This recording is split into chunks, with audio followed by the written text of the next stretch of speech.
What is up, you guys? It is your boy, Brenton Biggers here, and welcome to another video. And today's video, we're going to be talking about the 5 most surprising teams and the 5 most disappointing teams heading into the 2000, well, where we're almost at the end of the season. And there's a lot you could talk about in this video because there's so many teams out there that have played so well and inverted their expectations. Well, then you also got the teams that have been awfully disappointing this year and look like they're going to fall into a ditch, I guess you could say. But before we get into today's video, like and subscribe. We are on the road to getting to 450 subscribers. We just hit 440, so we're only 10 away. I am going to try to do something special with the 450 since I haven't did anything with 400 yet. So stay tuned for that. But anyway, enough said. Let's get into the video. So I guess let's start up with the surprise team. Let's start up with the positive, And I think definitely if I had to pick one team that was the most surprising this year, I have to go with the Minnesota Vikings. The Commanders, I did not. Yeah, sure. The Commanders, I didn't really specifically expect to play this well. I really thought they were going to probably be that, maybe that playoff team, 7th, 6th seed, maybe potentially. But the Vikings, at best, I thought they were going to have a mediocre season, like a 7-10. I wasn't expecting this team to be fighting in what is apparently the toughest division in the league right now, in the NFC North, where they're second place in that division. I was not expecting that. Obviously, I'm not surprised that they're having a little bit of a downfall now. That's kind of just, I guess, apparently typical Vikings at this point. So that means they're probably most likely not going to play quite as good, but they're probably going to be good enough to just make it to the postseason, at least, if I had to imagine. But yeah, but the Vikings, they are definitely probably going to make it to the postseason. Honestly, actually, really a lot of playoff spots are kind of locked at this point. In terms of the NFC, there's just a couple of spots that aren't locked, which is basically the 3rd and the 4th seed. So, yeah, but Vikings, they've been very surprising all year. Obviously, the main point is Sam Darnold. How the heck has he been playing super good? And just, yeah, I mean, now it's starting to look like he's inverting a little bit more to his older form, but he's still having an excellent career and most likely will win comeback player of the year, if I'm not wrong. But then we got one of the more disappointing teams, and this might be coming a little bit of a shock to some people, but I think the most disappointing team this year for me has to be the Cleveland Browns. Now, before you say anything, you're like, wait, what? Why are you saying this is a disappointing team? I thought this team was going to be very good enough to, despite how bad Deshaun Watson is, to be still a competitive team to potentially win and go to the playoffs. If you could go to my 2024 playoff predictions all you want. I think I had them like 7-10. I think even early in the season I had them like 11-6 and 9-8. So it's like you kind of could get the point. I really do thought this team was going to be very, very good, but no, this team just plummeted, and it wasn't even all because of Deshaun Watson, as weird as that may sound. Their offensive line wasn't really particularly that good. The defense was kind of mushy in the middle, and yeah, they just weren't out playing that good. And it looks like Jameis Winston, yeah, had a pretty struggling game, still is a better quarterback over freaking Deshaun Watson. It's crazy. I think Deshaun Watson has won less games than Jameis Winston. That's really saying something. So that's awfully disappointing for a team that are in playoff aspirations. So, yeah. But then we got another surprising team, and speaking of the Commanders, they're the next one on this list. The Commanders, again, like I said, they're a very surprising team because of the factor that, well, this team really wasn't having high expectations. I knew deep down this team was going to be pretty good, but I didn't expect them to be this good. Like, a lot of people were saying, oh, this team's going to suck this year. This is a rebuilding year. And I'm like, have you really looked at the roster? Yeah, obviously losing Curtis Samuel wasn't ideal, and same thing with Jahan Dotson. But still, their team has played so well. I was really looking at the roster, and I'm like, what if Austin Eckler was like way better than he was back in LA and consistent and healthy? What if Jaden Daniels is the next coming of CJ Stroud? You know, what if all of this stuff happened? You know, what if their defense isn't completely pile of garbage? Which is kind of what I expected. Not gonna lie, I was expecting this unit, honestly, to maybe be like a top 15 unit, which I'm pretty sure it's not a top 15 unit, but it's still better than it was the past years under Ron Rivera. So there's something, I guess. Um, but it's very interesting to just see how this team has been playing all year. Because like they've been playing so well, and it's kind of unbelievable. And this team will, again, like I said, like with the Vikings, will probably most likely have a playoff lock, but maybe not a division lock because you got the Philadelphia Eagles in that same division. So it's kind of understandable to see why this team is just super good if you've just been constantly looking at this team. So there you go. Now we got another disappointment here. Speaking of another team that's probably going to have a high draft pick this year, we got the Las Vegas Raiders. Now, the Las Vegas Raiders are another one of those teams that I did had not quite as high expectations as the Browns, but also quite not as low as like again the Vikings. And yet somehow they have inverted my expectations. My expectations for them this year was going to be probably a pretty sneaky team in that AFC, probably one of the better teams in that AFC West. Because well, the Broncos, they're the Broncos. I thought they were going to suck this year. And the Chargers, I thought they were going to be probably like a mediocre but potential playoff team, which has kind of been what they kind of been playing, not going to lie. So it kind of like, it felt like it was the Raiders season, not to win the division, but just to be a sneaky team. But no, that did not happen. Uh, because I thought Gardner Minshew was not going to play quite as good as he was back in Indianapolis, but played decent enough to win games. And that is not what has been happening. This team has been had a bit of a dumpster fire all year. And really the only player who's really made this defense, or actually just this entire team good in general, is Max Crosby, which is kind of sad to watch that he's been constantly on one of the worst teams every year. Well, I mean, not one of the worst, just probably one of the most mediocre teams in the past few years. Just really sad because you really wish this guy could just win a playoff game at least, because this guy has seriously not won a single playoff game in his NFL career, which is ridiculous. Then we got another surprising team. This might come to a shocker to some people, but I'm going to pick the Buffalo Bills. I was not expecting this team to go basically be better than they were before. I really thought that Josh Allen, he was going to slow down after, not having Stephon Diggs anymore and kind of having this mediocre receiving core.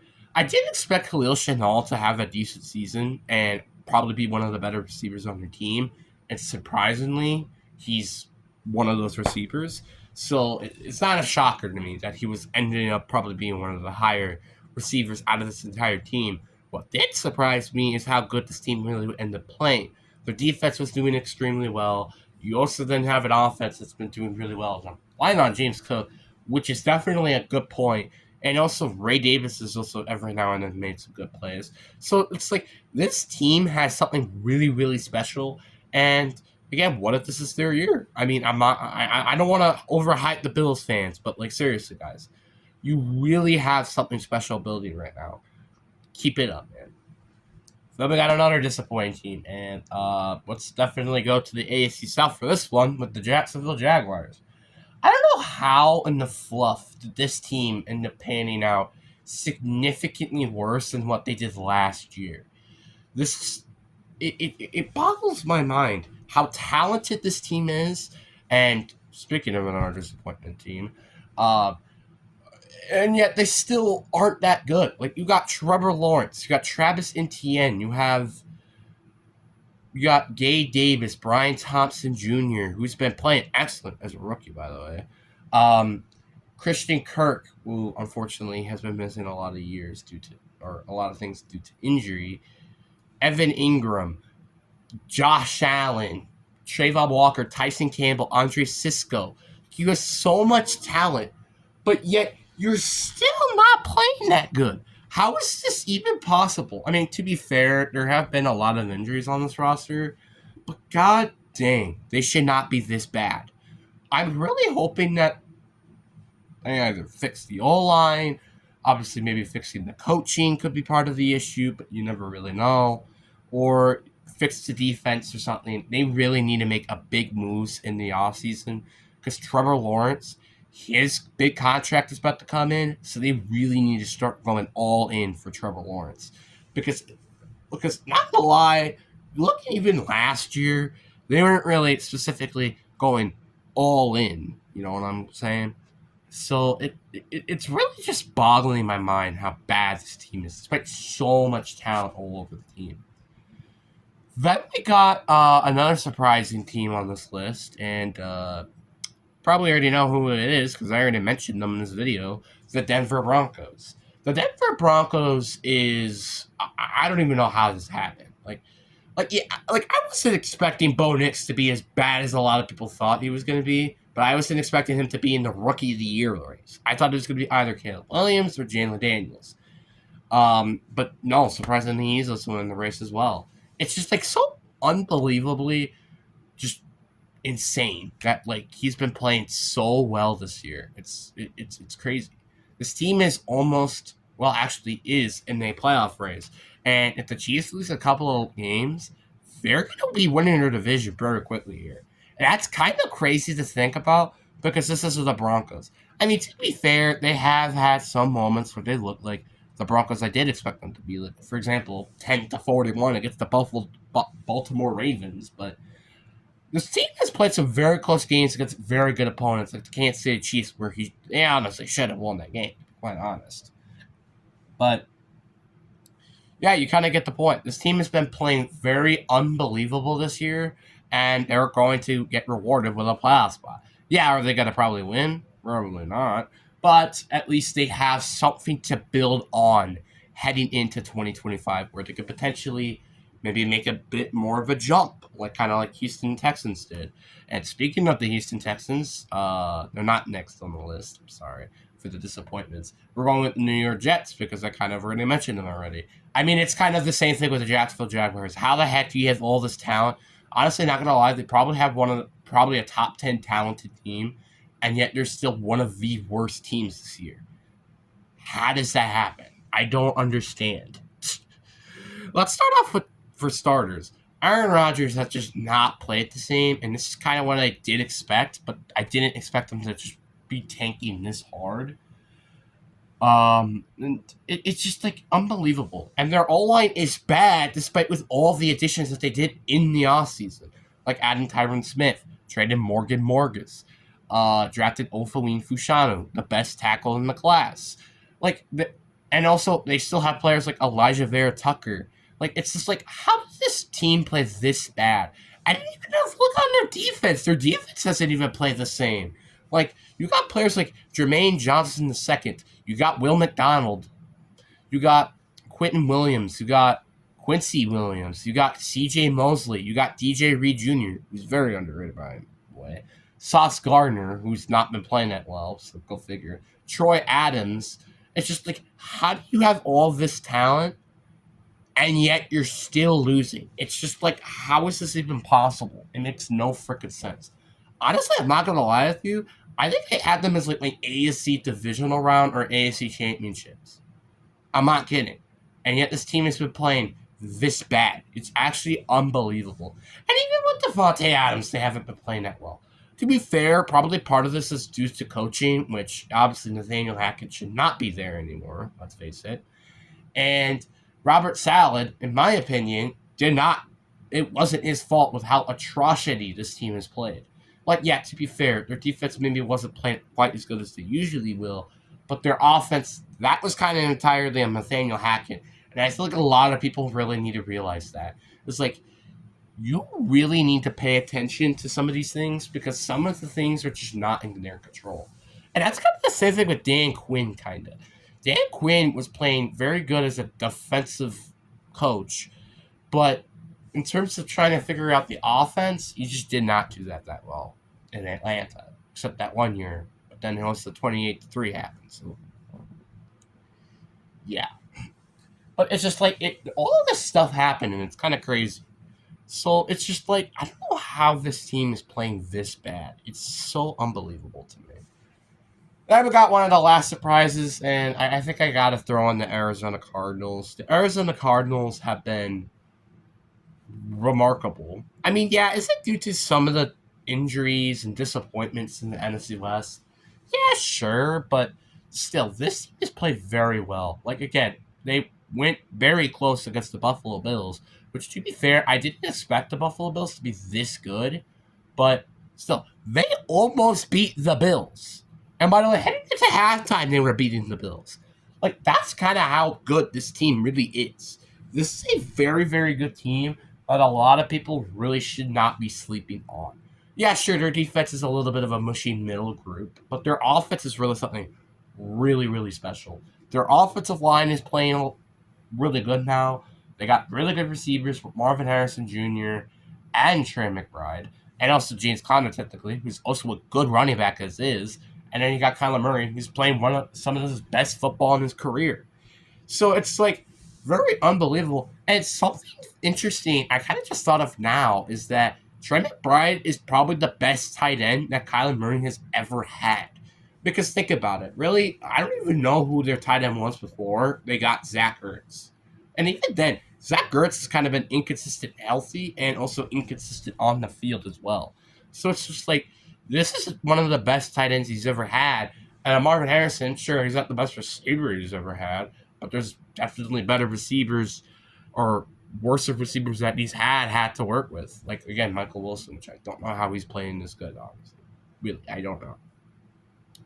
So it's just like, I feel like a lot of people were really sleeping on Jonathan Gannon and how good this team was last year. Yeah, sure, this team wasn't really particularly that great. But again, you also have to mention that Josh Dobbs, the quarterback, they had Clayton Tune for one game, and then another half of the season they had Kyler Murray, where I'm pretty sure they won 3 of their 4 games that they won last year. So this team really needs to reconsider them not being a sleeper team. This is a very good playoff team, which, yeah, could get first rounded, but they're a very, very good team. And I've been very impressed with them all year. And now we're on to a disappointment team. And I think without a doubt, probably one of the biggest disappointments in this year is the Dallas Cowboys. I gotta save them for last, you know. How the heck have you played this bad? I understand they didn't really do anything during the offseason. Honestly, matter of fact, they lost more than they gained. But it's, I don't know how. Their defenses apparently fell apart because Dan Quinn left and also some of the other pieces. Their offense isn't playing that well, but I guess that's not too surprising when CeeDee Lamb is literally your only player who can consistently be on the field and catch the dang ball. Because I'm not kidding with you. Look at their weapons everywhere else. You have Rick Dalwin. You have Zeke Elliott, who's now a corpse on the field. You got Brandon Cooks. I don't even remember if he's on that team or not anymore. I don't think he is. Jonathan Mingo, who they just traded for no reason. Jake Ferguson, who's actually, for the record, not that bad. But then they saw Tyron Smith, who's not that bad. Or Tyler Smith. Sorry, it's Tyler Smith. But that's basically it. And Zach Martin, obviously.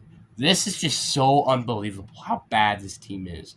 And we all thought that this team was going to be very, very good. No, it's not. This team has been completely dumpster fire, and they really should be considering starting a rebuild. And honestly, looking at Dak Prescott's contract, this is probably one of the worst contracts in NFL history as well.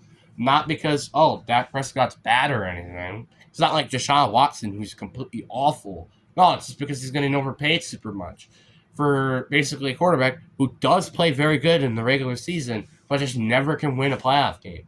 Well, I mean, sometimes he does, But then again, he's never made it to an NFC Championship game in his NFL career.